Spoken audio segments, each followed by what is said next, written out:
एक ऐसी खबर सामने आई है जिसने चीन और पाकिस्तान दोनों को सकते में डाल दिया। जी हां, खबर अजरबैजान से है और ये दावा है कि भारत के रडार सिस्टम ने पाकिस्तान के JF-17 फाइटर जेट को लॉक कर दिया। हिंदुस्तान में आप made in India, made in India, made in India की बात करते रहते हो। मेड इन इंडिया हो ही नहीं सकता आज, मेड इन इंडिया हो ही नहीं सकता आज। India should always be prepared for a war.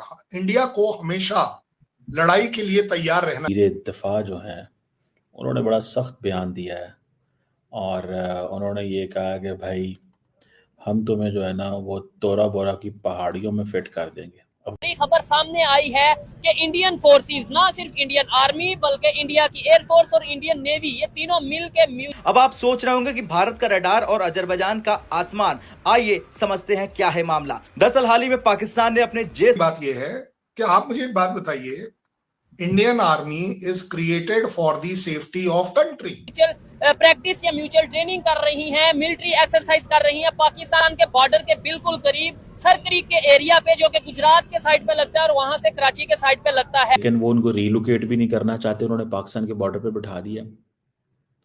ये नूर वली और हैबतुल्ला 17 ब्लॉक 3 फाइटर जेट्स को अजरबैजान भेजा। वहां संयुक्त हवाई युद्धाभ्यास हो रहा है। पाकिस्तान और अजरबैजान की एयरफोर्स मिलकर ट्रेनिंग कर रही है। अजरबैजान इन JF-17 जेट्स को खरीदने की तालिबान ही टीटीपी हैं, अफगान तालिबान का टीटीपी के ऊपर कंट्रोल है और एक ही तैयारी में भी है। पाकिस्तान उन्हें कम दाम में हाई परफॉर्मेंस फाइटर बता रहा है, लेकिन तभी सामने आई आर्मेनिया की रिपोर्ट जिसने सबको हैरान कर दिया। आर्मेनिया के रक्षा सूत्रों का कहना है कि अजरबैजान में उड़े पाकिस्तान के JF-17 फाइटर को भारतीय मूल के रडार सिस्टम ने बड़ी आसानी से ट्रैक कर लिया और वो रडार था स्वाति वेपन लॉकटिंग रडार।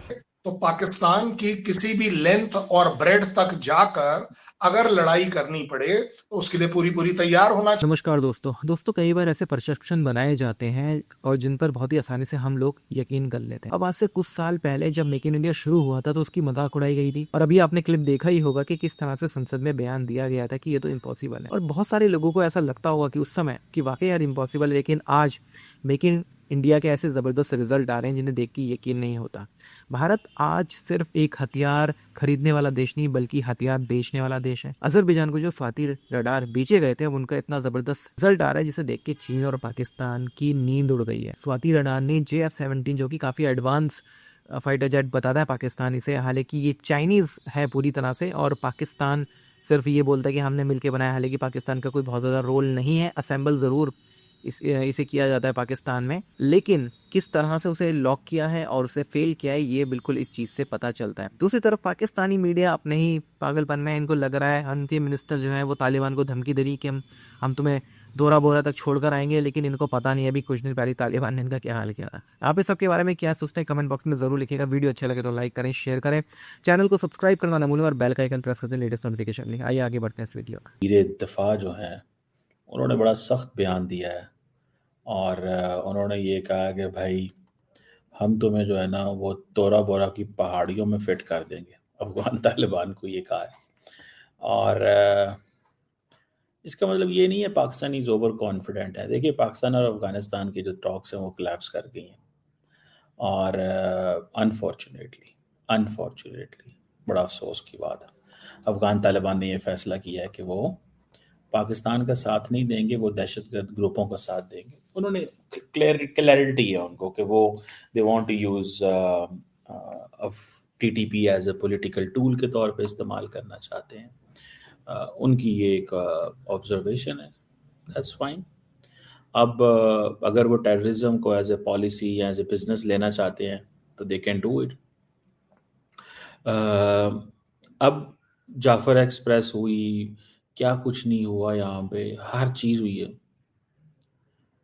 और दूसरी बात यह है कि ये बॉर्डर डायनामिक्स को समझते नहीं। आपको पता है अफ़गानिस्तान के अंदर से TTP जब हमले करती है तो जो अफ़गानिस्तान की चेक पोस्टें होती हैं ये हमले करवाती हैं, ठीक है जी। ये जो पाकिस्तान में बढ़ती दहशतगर्दी और ये फितना अल खारिज और जिन्हें पाकिस्तान फितना अल खारिज कहता है, ये सारे TTP को कि ये खारजी हैं, इनका इस्लाम से कोई ताल्लुक़ नहीं है, ठीक है जी। इनमें से बेशतर जो लोग हैं मेजॉरिटी लोग अफ़गानी हैं, ठीक है, और उनके सबूत और सारा कुछ ये मौजूद है। अब सवाल ये पैदा होता है कि अब अफगान तालिबान जो है उनको पाकिस्तान ने हर तरह के सबूत दिए हुए हैं, ऑफर्स भी हो चुकी हैं, इंटरनेशनल कम्युनिटी भी ऑफर कर चुकी है कि इनको पैसों के एवज अफगानिस्तान के अंदर रीलोकेट करें, और लेकिन वो उनको रीलोकेट भी नहीं करना चाहते, उन्होंने पाकिस्तान के बॉर्डर पे बिठा दिया। ये नूर वली और हैबतुल्ला जो वगैरह जितने भी हैं, और ये आप समझ लें कि ये हमारे लिए एक चैलेंज बन गया, ये एक बहुत बड़ा चैलेंज है। जो अफगान तालिबान है उनका टीटीपी पे कंट्रोल नहीं है, ये गलत है,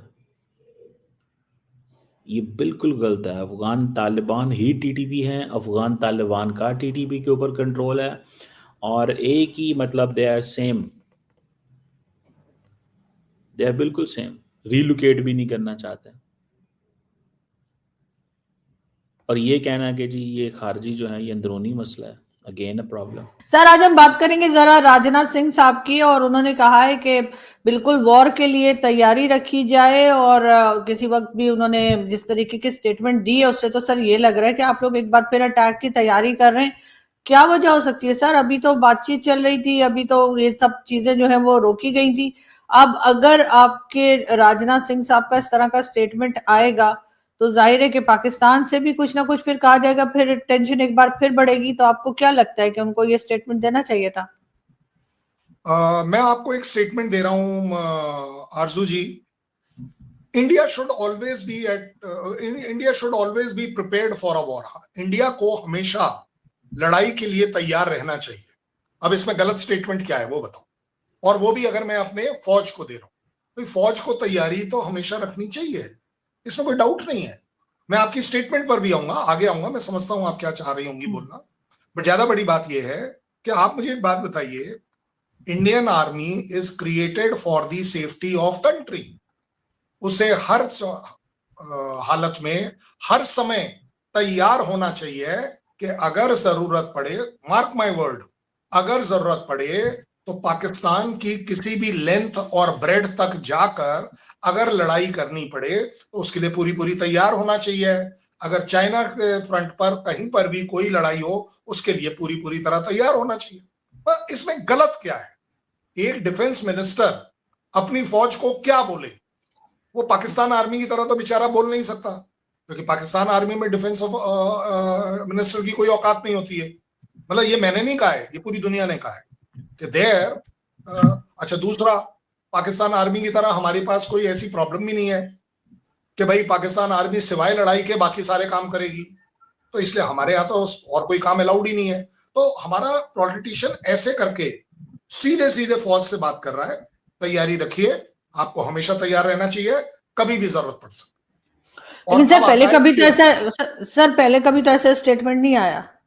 वो यस, बिकॉज आपने सिचुएशन खराब कर रखी है पाकिस्तान। आप एक बात बताइए, ये किस कॉन्टेक्स्ट में बात चल रही है? देखिए, आप लोग का जो पाकिस्तान में जो खबर फैलाई जाती है वो ये फैलाई जाती है कि देखो जी लड़ाई होने वाली है, वो इंडिया ने ये कह दिया। मैं ठीक है, मान लेता हूं आपकी बात को, लेकिन किस कॉन्टेक्स्ट में करी गई है? कॉन्टेक्स्ट आप भी मानेंगे सर क्रीक के सामने जो एक्सरसाइज हो रही है उसी के कॉन्टेक्स्ट में हो रही है, कोई और कॉन्टेक्स्ट में तो हुई नहीं है ना? I hope I am right. जी जी ओके, जी जी। तो अब आप मुझे एक बात बताइए, ये एक्सरसाइज एक आर्मी नेवी एयरफोर्स की मिली जुली एक्सरसाइज पहली बार इतने बड़े स्केल पर इतने सालों बाद हो रही है। एक पूरी कमांड हेडक्वार्टर, एक स्ट्राइक कोर हेडक्वार्टर, वहां से नेवल फोर्सेस, उधर से एयर फोर्सेस, तीनों इंटीग्रेट होकर 30,000 सैनिक, 20,000 सैनिक फौज के, 5,000 उसके, 3,000 उसके, 2,000 उसके, क्या नहीं क्या। भाई आप एक बात, इन सबको कोऑर्डिनेट करना, ये एक वेल ऑइल्ड मशीन है ये।